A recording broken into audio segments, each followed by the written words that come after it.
entertainment, insights. Don't take life too seriously. Welcome to Brainski Unleashed. Welcome to the program today. Extremely excited to have former Congressman Billy Long. He was the congressman from the U.S. House of Representatives, 7th District of Missouri. Wild personality, YouTube star, went viral on YouTube for doing some amazing stuff in Congress. We're going to get into that. As a matter of fact, Billy, I'm going to actually take that video and include it in this podcast because I enjoyed it. That'll be great. People will probably recognize me from that more than from anywhere else. Yeah. We are amongst fame here today. Yeah. on the podcast. So Billy, thank you so much for joining us. And we're going to be talking today about ERTC. It's on your hat. You walk around. I would actually hazard a guess you probably wear this thing to bed, just in case anyone's got any questions, ask me about ERTC. And of course, we're joined by Stacy today. Stacy, again, love having you on the show. Super duper partner, Profit Max. Profit Max obviously can help you with the ERTC. But Billy, welcome, and let's at least get going. So can you at least tell the listeners why they should ask about ERTC? You wear it. Why is that? Right. People come up and they say, all right, I give, what is ERTC? And I start out by explaining that for 12 years in Congress, and to give a little bit of background on myself, I was not a politician when I ran for Congress. I'd been a real estate broker for 32 years, auctioneer for 31 years. In Congress 12 years, but I had no political experience before I ran for Congress. And so for 12 years in Congress, I always said Congress is good at two things: doing absolutely nothing and overreacting. And that's exactly what ERTC is. And then I point to my hat because under Trump, we wanted to reward employers for keeping their employees on the payroll through COVID. And so we came up with the ERTC, Employee Retention Tax Credit. And we were doing nothing because you had to have under 100 employees. You had to prove COVID adversely affected your business. You had to have 2 of the last 6 quarters downturn in income. And so nobody qualified. So we were doing nothing. So people said, hey, you guys tried to help us and you're not. So we went back in March of 21. It's a tax law change. It's not a program. We actually changed the tax law. And when March of 21, we made 8 amendments to the original tax law change we'd made back in 2020. And we went from 100 employees to 500 employees. We went from having to say COVID adversely affected your business, definitely, to taking that away. And you don't have to prove that you had any downturn. We're doing recoveries and for folks that had their best 2 years ever during COVID. And so that's why I'm excited about it. I was one of the most conservative members of Congress. I never voted for the continuing resolutions, the omnibuses, the minibuses, all the big spending packages. Now, PPP, we printed money we didn't have. We passed it out willy-nilly. We did 2 rounds of it. And we said, oh, by the way, you don't need to pay us back. That ran up the national debt exponentially. This is giving people their own money back from the IRS with interest. So it's a no-brainer that folks get involved and let us help them get their recovery from the IRS. So to be clear, I have someone who was in DC who did actually change the law to make it legal to have the adverse effect, even though you did not, in fact, lose money. Because I think what happens is we have far too many potential recipients of ERTC that walk away from it because they're getting bad information from their accountants, their CPAs, saying, oh, well, you won't qualify because of this or that, when in reality they probably would. And from the horse's mouth, that is actually the case. That is exactly the case. And the thing is, a lot of CPAs looked at it for their clients back in 2020. And guess what? They didn't qualify because nobody did. But they didn't stay on top of their game and know that we went back in March of 21, made another tax law change with 8 amendments, and now virtually everyone qualifies. Not everyone, but, and I always tell people, I say, we don't turn down more than we take, but the cases we look at, if they don't qualify, we do not tell them they do, and we do not try and get them through the process. Where by the time I call it running through the filter up in Wisconsin, which is where our headquarters is for Lifetime Advisors. And I said, we run it through the filter. And, as soon as we get your numbers back, we'll tell you if you qualify or if you do not qualify.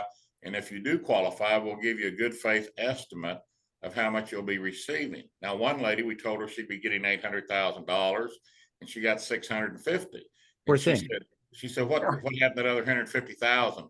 And we said, well, ma'am, you'd actually underpaid your 941. She said, oh, I did. Well, I'm glad you all caught it before the IRS did. And then another fellow, we told him he was getting $1.1 million. He got 1.3. And he said, where'd that extra 200,000 come from? We said, well, sir, you had actually overpaid your 941. So a lot of this comes out in the wash between the estimate we give them and by the time we sign off after a 51-step process we go through. We do all the working papers for them. We've got IRS enrolled agents, former IRS agents that work for us, of course, tax advisors, tax strategists, and you know, our company has been around in this tax advice and strategy business for years. Commerce Terrace Consulting, our local company here, and of course, we're affiliated with Lifetime Advisors. And yesterday, As are we. Might have been the day before, yesterday, day before, a local swimming pool company owner called me. He said, "Hey, I got my first check," because these checks will come in either 4 or 6 checks, depending. If they did one round of PPP, they probably won't get the second quarter of 2020. If they did 2 rounds, probably won't get the third quarter, but they'll get the fourth quarter and the first 3 quarters of 21. And he said, and he also, it was funny because he said, well, I told Mark Speak here in our office that I work for in Springfield, Missouri. He said, I told Mark I wanted a recommendation on a CPA because he said, I'm firing mine. We've been having more and more trouble with them all the time. But now he said, Billy, I would not have gotten this money if I would have listened to my CPA. And we have attorneys that write opinion letters to make sure everyone does qualify. So we have yet to have one turned down. Now, we have had some funny things happen with the IRS. We had a company here in town been around 40 or 45 years, and they said, we got a letter from the IRS and they're not going to pay us on that third quarter of 21 because they said we were no longer a startup. What? And so what do you mean? So we contact the IRS. We said, this program has nothing to do with being a startup company. This company's been around 40 years. So why did you tell them you're not going to give them that last check for the third quarter of 21? They said, oh, just forget about that. Don't pay any attention. We've been training a lot of new agents and our training's not always the best. So, wow. But we send your working papers off and it's this big stack. And the enrolled agents that work for us, they say when we go in as IRS agents to audit somebody, if their working papers were a fraction as good as what we turn out at Lifetime Advisors, we, flip through them for a few minutes and say, all right, we're out of here, boys. And so we really do a thorough job. And if anything falls out in between, if something happens, and then no harm, no foul. But we have yet to have anybody turned down that we turned in. Now, again, we turn down a lot of them because we know they don't qualify, and there's no need to, kid, like they say, who you kidding when you're kidding yourself. So there's no need to kid somebody and tell them, well, we might be able to sneak you through. We don't sneak anybody through. We make darn sure that they do qualify for this refund of their own money from the IRS with interest. Now, Stacy, you were Profit Max. We are Profit Max, and just like Billy, who's transitioned from Congress back to the private sector, we are also affiliated with Lifetime Advisors, and this is actually now the second time this has come up on one of our podcasts. So I want to make sure we get that out there. But Stacy, you and I were talking earlier today, and I just recently had one of my own clients, or they went somewhere else. So I'm going to ask both of you. When you have a client, or when you have a lead, I suppose, who decides that they want to go elsewhere, maybe they want to stick with their CPA, or maybe they want to go with Alliant or one of the other competitors out there. I'll start with Billy.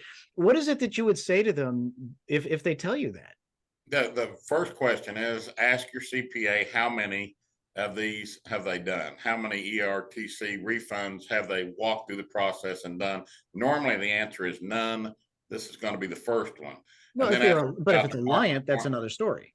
Ask about R&D tax credits and about cost segregation. And they say, well, you don't qualify for R&D, which they probably do. And you don't qualify for cost segregation, which they probably do. So say, okay, your CPA admits that they don't think you qualify for cost segregation, research and development tax credits, or ERTC, but they're going to try and put you through this process. And then I tell them some cases of where people started down the road with their CPA, and their CPAs frankly threw up their hands and said, go back to Billy, let Billy do it for you. So, because when people walk in and say, hey, this auctioneer, real estate broker, former congressman told me I'm going to get $1.2 million back. You're my CPA. Why didn't you tell me that?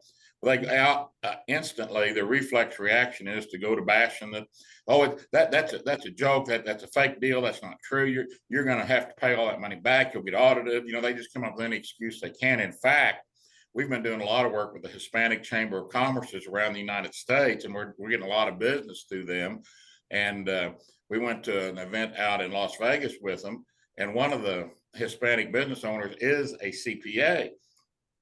And he said he was at a conference recently, and the ERTC came up, and the instructor said, whatever you do, don't let your clients ask for their refund. Don't let them go through the process with the ERTC.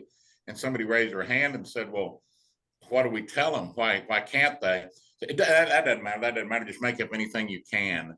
Wow. Now, that's straight from the horse's mouth through a CPA that was sitting there that, is having us do stuff for them now. So it's crazy, but there's something about it. And then PPP rightfully got a bad rap. I mean, there was a lot of people that scammed PPP. In fact, there's a case here in Springfield, Missouri, where they're getting ready to sentence the guy. I mean, it's millions of dollars in fines and 40 years in the pen. So, but when you scam people and you put in for money for employees you didn't have, and you make stuff up and you collect a bunch of PPP money. So people are, hesitant from that aspect. Sometimes you're like, oh, I know people that got in trouble. I said, you don't know any got in trouble on ERTC. They may down the road, but the ones that are going to get in trouble are the scammers, the con artists. It's not going to be good, reputable business people like you that are kept your employees through COVID, followed the letter of the law, because we go by the tax code, period, case closed. So if a CPA starts pushing back, say, hey, here's the tax code, read it, tell me why we don't qualify. But the Republican, I can't even think of the name right now, the Capitol Hill Club on Capitol Hill, right across from the Cannon House office building, which is the Republican hangout. They did theirs without us before I was involved, and they did it with their CPA. And the IRS called back and said, we overpaid you $71,000. And of course, they just, took the checks and started and kept cashing them. And so anyway, they, didn't want to get in trouble. So they mail off a $71,000 check to the IRS, and they had it 6 weeks and never cashed it. And then a guy shows up one day and he said, hey, we're going to padlock your doors because you owe us this money. They're going to fight out whether they do owe the money. But the CPA had miscalculated and, told them they got 71,000 more than they do. So it pays to hire people like Profit Max, people like Lifetime Advisors that know what they're doing and do it. What Lifetime Advisors, we're up over $1.3 billion in recoveries now. Yep. And our business in June and July has been through the roof. And one reason is a lot of the people, I couldn't do anything until January 3 at high noon of 2023. That's when they gavelled out the 117th Congress and gavelled in the 118th Congress. And so then I was free to go to work and make money. And so when I was telling people about it back then, I said, I don't know. And my CPA said, he didn't know if I really qualified and blah, blah, blah. And now around 6 months later, June and July, we've been covered up with business because people, they're seeing their roofing contractor buddy, they're in the roofing contract business. They see their buddy get $1.5 million of their own money back from the IRS. They see a funeral home sees their buddy get $1.9 million back from the IRS. They're like, hey, mate, you remember that thing you told me about back in January, the first year, Billy? Come on over here and let's talk about it again. So a lot of those people are circling back now that so many people are doing it the right way, going through Lifetime Advisors, going through a 51-step process with 8 guarantees. I had a guy the other day, an auctioneer buddy. I went to Oklahoma City last week. I was an auctioneer for 31 years before I went to Congress, and I kept going to their conventions once in a while in Congress when time allowed. And so over 40 years, I've known these folks.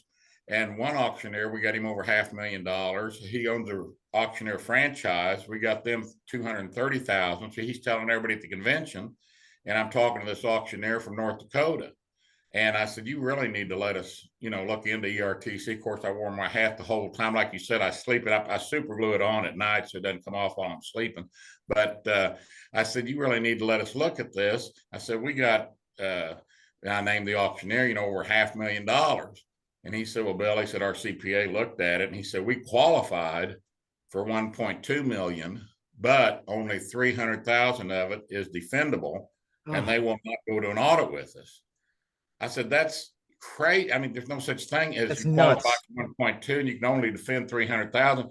Either you qualify for 1.2 or you don't qualify, or you qualify for 300,000 or you don't qualify. There's no such thing as you qualify for 1.2 and we can only defend. And by the way, we won't go to an audit. And I told him, I said, Scott, we'll go to an audit with you. We have 8 guarantees. We have all kinds of protections. If something should happen, that you did have to pay it back or part of it or something, which no one's had to do yet, that, we'd refund our part of the fee, or refund the whole fee to you. So there's no harm, no foul to let us look at it. So now we're going forward and looking at it for him. Got another auctioneer from the state of Washington, a big auction company. At 30 minutes after I get off this call, we're going to get on a call with him. And so that trip to Oklahoma City last week was a very, very profitable trip for me because, and again, what's working for me is the trust factor, because people know me. They've known me for 40 years in the auction business or whatever. And so, and they see me getting this money for their compadres, and they're like, and I've had a lot of people tell me, say, well, we had, these fly-by-night companies that pay kids $25 an hour to call people that they don't know at random, boiler room calling. And in fact, my last year in Congress, I had people calling me, daily, say, Mr. Long, we've looked and you qualify for up to $26,000 per employee. Call now. Time's running out.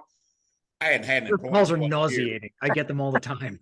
I hadn't had an employee in 12 years, but yet they told me they checked me out and knew that I qualified. So that's how people, give it a bad rep and a bad, get in trouble, is by lying to people. But I've had people tell me here in town, in fact, it was another roofer, and he said, well, Billy, I'd had, 60 or 70 people hit me on this, want me to do it.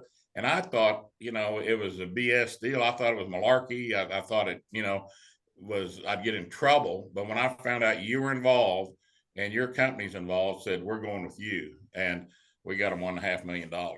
Fantastic. So, Stacy, I'm going to circle back real quick.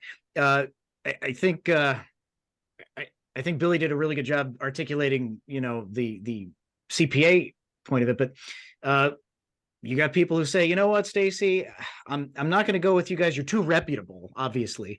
So we want to go with somebody else. What is it that you would say if it was, Alliant or some of these really big, big firms that just simply do these tasks? Yeah, I will tell you, on Friday, I had a phone call with somebody that is a big CPA firm in my state of Minnesota.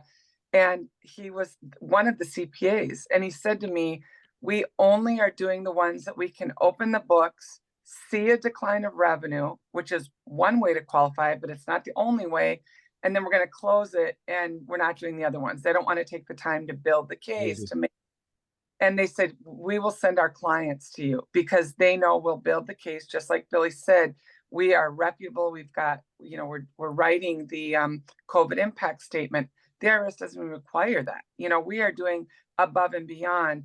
So when someone says to me, I'm going to go with my CPA, I'll do the same thing Billy said, is how many of these done? How many of these have they done? Are they a pop-up CPA firm? Are they just showing up for ERTC, and they're going to be long gone when this is over? And will they be around if they do get an audit? Now, we don't think people are going to get an audit, but they could, and we'll be there to help them. And then to your point, Thomas, what do you do if they're bigger and they do some of these other things? They do perhaps R&D, or they do other tax credits. Make sure that they're reputable. Check them out. Google them. Do they have lawsuits against them? Have they been taken to court for different things? Because, we are not overreaching. Exactly what Billy said. We will give you the quarters you qualify for and not a quarter more. We are to the letter of the law, and we don't have any lawsuits. We don't have anything. We're subtracting out PPP. We are, owners and their families can't get this. We're taking you out for those things, taking those people out. So we are doing it exactly the way it's been designed. And so if someone says to me, we're going to look at another group, make sure they're reputable. Do your due diligence. And if there's any flags, find someone else. I was we're always available, right? What's that? We're always available. We're happy to help. We're available to you. And we are not a pop-up. We've been around. I call him our forensic CPA because he's been around and he knows all the ins and outs of the tax code, and we're tax strategists. We don't just do ERC and R&D. We're tax planners. We're tax strategists. And that gentleman who signs these has been in the industry 38 years. We didn't just show up when ERC showed up. We've been around and we will be around long after this. Brainski Unleashed is powered by ProfitMax. Did you know that 93% of businesses overpay on their taxes? Do you pay too much in taxes? A recent study showed that businesses are overpaying between 34 and 71%. ProfitMax is proven, legal tax strategy solutions to reduce your tax burden.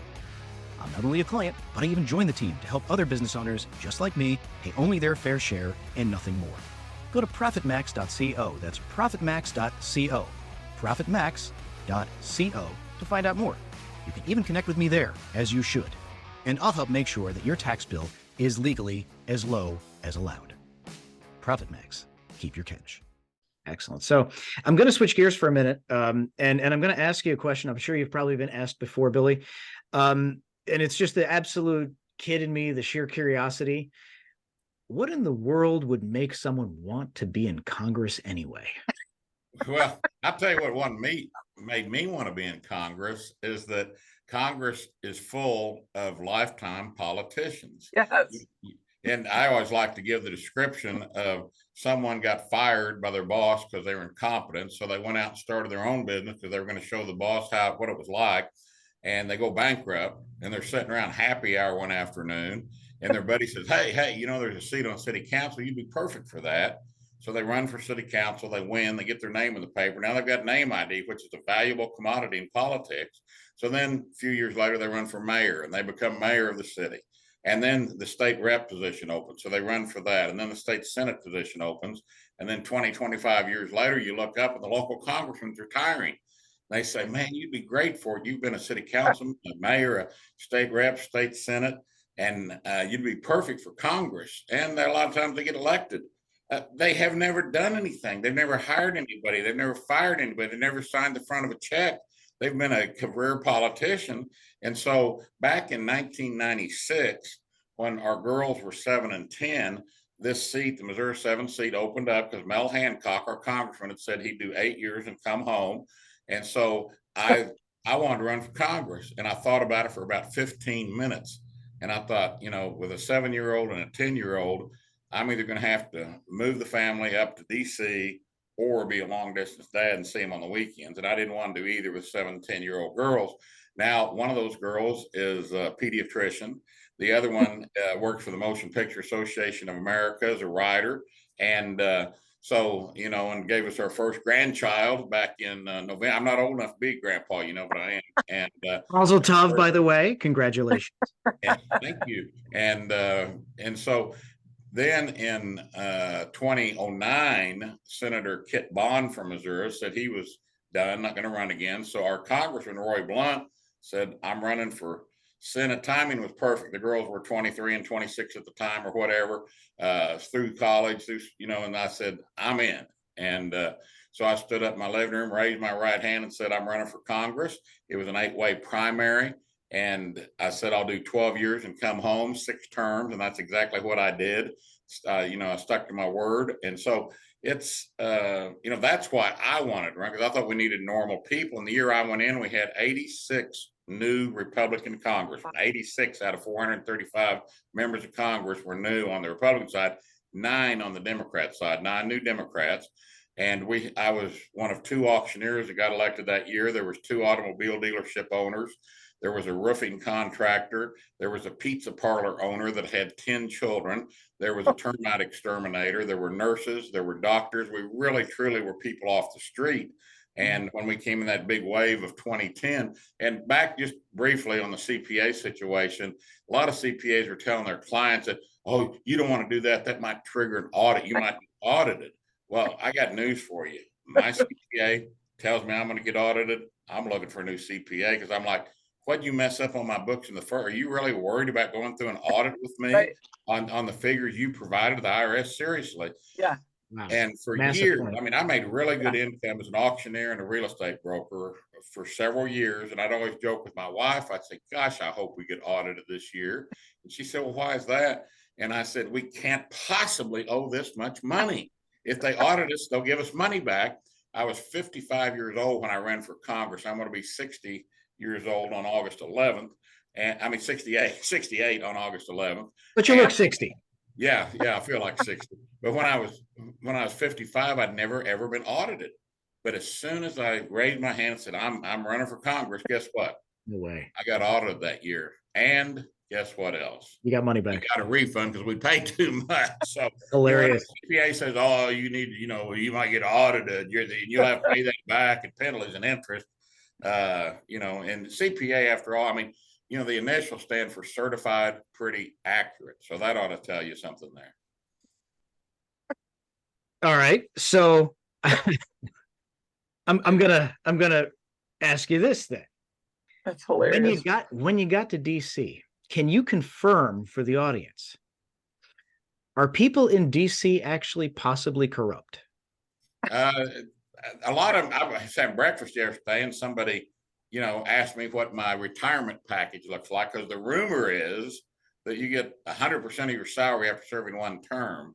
And the reality is after 12 years, you get a fraction. I mean, it's certainly after they take out taxes and insurance and life insurance, the retirement is not anything to be, shouting about or whatever. And they said, well, everybody goes up there and gets rich. Yes, some do, but I don't know how. I tell you where they really get rich is after Congress. Whenever they go to work for downtown, they call it the lobby on K Street, because it used to be you could just put a congressman's name on the wall there, and they give them $700,000 to have the former congressman's name on their stationery. Those times have changed a little bit, but still you can, if you want to go that way and if you want to be a lobbyist, you can make good money. People that, are on the talking head shows every night. I had a friend that, in Congress, and he was so proud because he had his own earpiece made because he did so many TV hits every night. He said, oh, I got my own earpiece. Of course, he'd have makeup on 24/7. And now he's one of the hosts on Fox News. So he, a lot of them go up there to, become, and they'll pay him $200,000 or $300,000 a year just to comment, once or twice a week on CNN or Fox or something. So there's different ways they make money, but I didn't try and make money up there, and I didn't figure it out. If I had, maybe I would have. I'd have figured out how to do it, but I was too busy trying to help people back here in the district with their veterans issue and Corps of Engineers issues and IRS issues and passport issues and things. Because you can really do a lot of people. You can really do a lot of good for people in your district, but you can't get much accomplished up there in DC. I mean, hearing that's actually rather encouraging. And I mean, you never know who's going to be listening to this show. It could be somebody who's aspiring to possibly serve, in a political career. What advice would you offer for somebody who's thinking, you know what, I'm really sick of the swamp and I want to go there and I want to do something good? What advice would you give them? Number one, if you don't have any name ID at all, and you're not independently wealthy where you can buy name ID, I'd probably say take a pass, get some name ID somehow. I was a talk radio host for 6 years, 3 hours every morning drive time.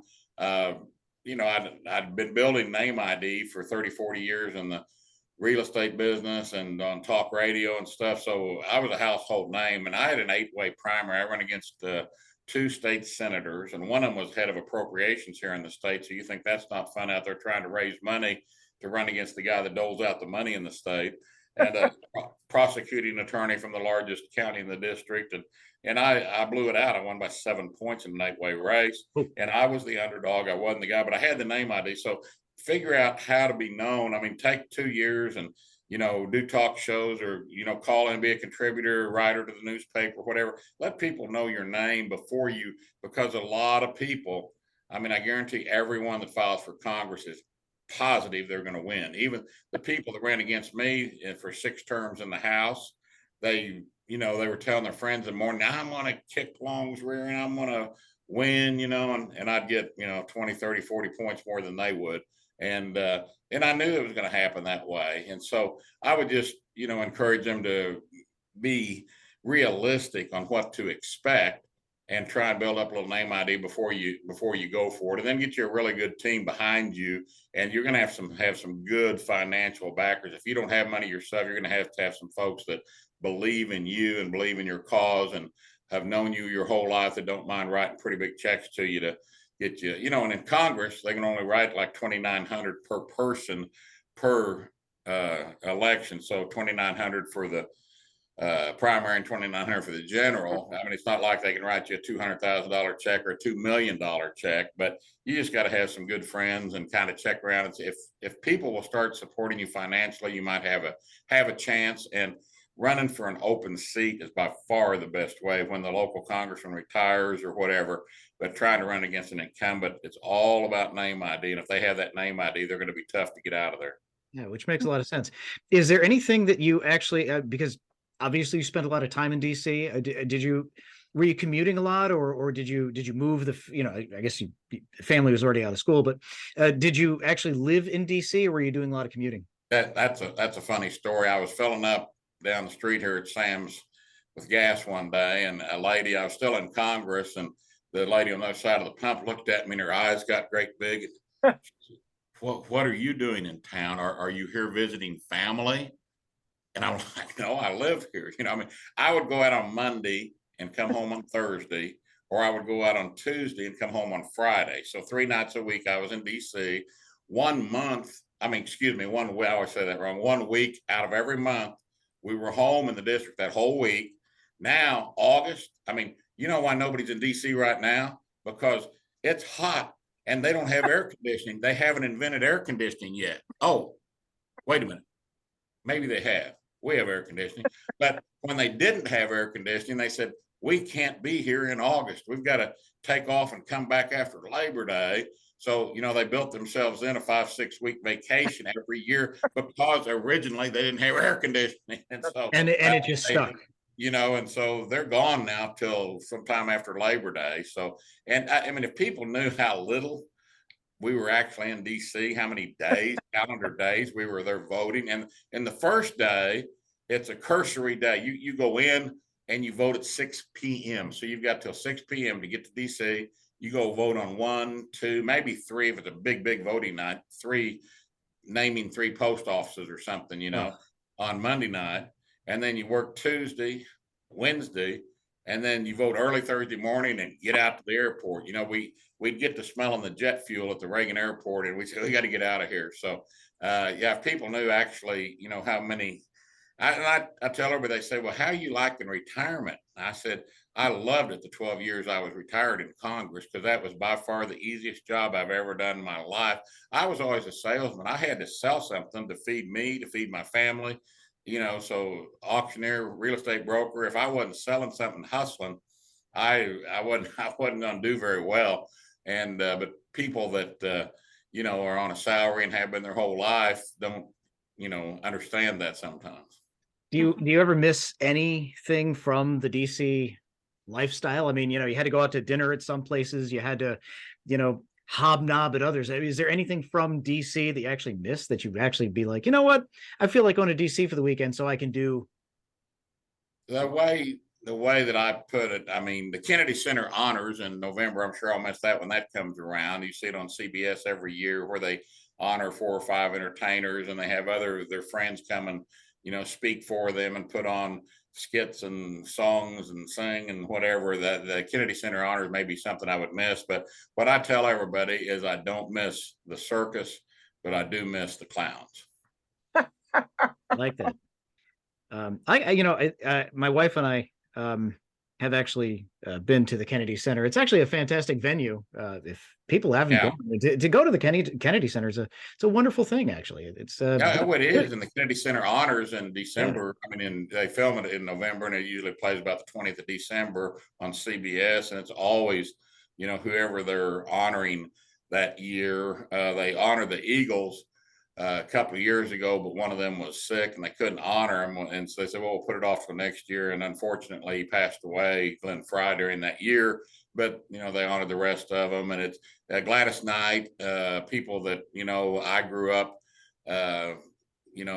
who had Gladys Knight and the Pips and, was just, it was a great, great experience. That part, we enjoyed that every year. And, even this last year, I took my oldest daughter. My wife said, well, take Kayleen, because she hadn't had a chance to, be out there because she was going through medical school and everything. And so we, and she really enjoyed that. So I wish there was a way to finagle tickets for next year, for this year, but, it's an impossible ticket to get. And I got one buddy that I said, you gotta, go to the Kennedy Center Honors. It's great. He, well, what is it? What is it? And I told him about it. So, I said, but it's a tough ticket to get. You got to figure out how to get a ticket. Well, he figured out how to get a ticket. And then he figured out if he got on the board of the Kennedy Centers, which you got to be friends with the Speaker of the House to get, that he get tickets every year. So that's what he does now. And he got me out there like, oh, I'd like to have a couple of tickets for the family. So in other words, even in DC, you really have to just know someone to get what you need. It helps. I mean, it helps. Yeah. And something for your podcast audience out there. If you're going to DC and you want to go to the Holocaust Museum, or you want to go to the American Indian Museum, or whatever museum you want to get into that's sold out, your congressman can get you in. Even if they're sold out. If they're in town, they'll meet you over there. Say, hey, these are my constituents from home, family of 6. They get you in. You open the door, let them in, you turn around, go back to your office or whatever. But yeah, congressman can really help you with a lot of things in DC. And restaurant recommendations, there, Joe's Prime Steak, Seafood and Crab or something, I forget. It's a very good place. So the prime rib is, I love it. It's got black paneled walls, or black paneling.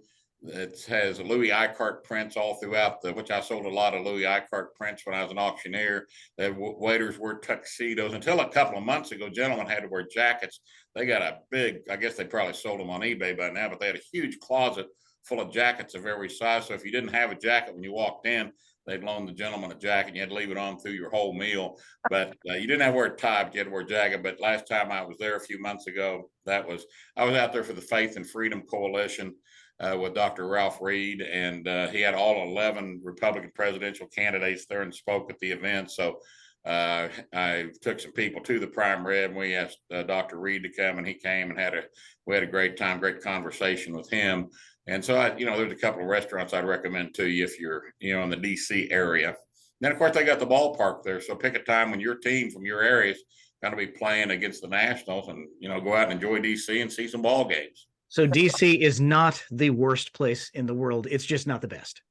Well, it's very similar as far as weather-wise to Springfield, Missouri. It seemed like a day and a half later, I'd say, what's the weather there? A day and a half later, we'd get the same weather. It's very humid, just like Springfield, Missouri, extremely humid.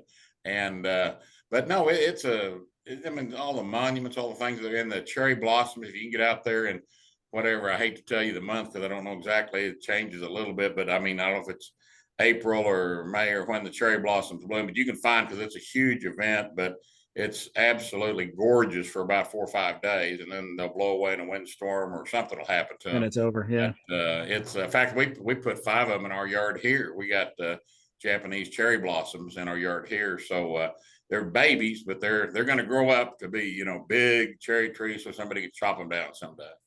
All right. So I know we got to cut this off. Stacy, I know, has to run. Thank you again for joining us. We've learned a lot about ERTC, got insights on life of congressmen, what it's like to bounce back and forth, all of that. I thank you so much for joining us. It was really great. And I'd like to have you on maybe another time and dive a little bit deeper into the congressional background and some of your background. Sure. I think you're a fascinating guy. Yeah, I appreciate it. And there's 8 congressmen from Missouri. I was the only one that had to take 2 flights to get out there. Even if they were an hour and a half from the Kansas City or St. Louis airport, they'd go there and take a direct flight out and back.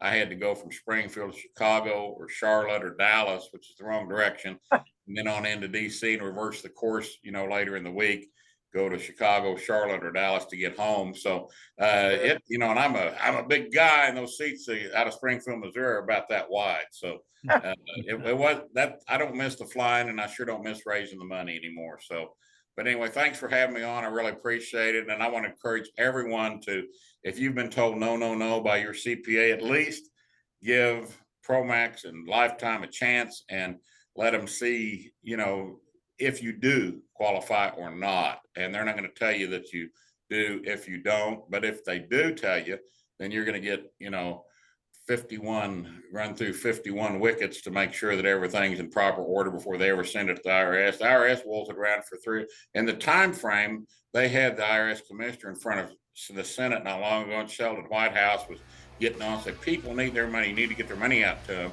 And the time frame has really picked up. People are getting their checks back from the IRS a lot faster. 6 weeks. Yeah, I'm seeing now 6 weeks. At this point, it's much faster than it used to be. Yeah. All right. Well, thank you again. You bet. Profit Max and Lifetime Advisors. There you go. Yeah. That's a wrap. Thank you.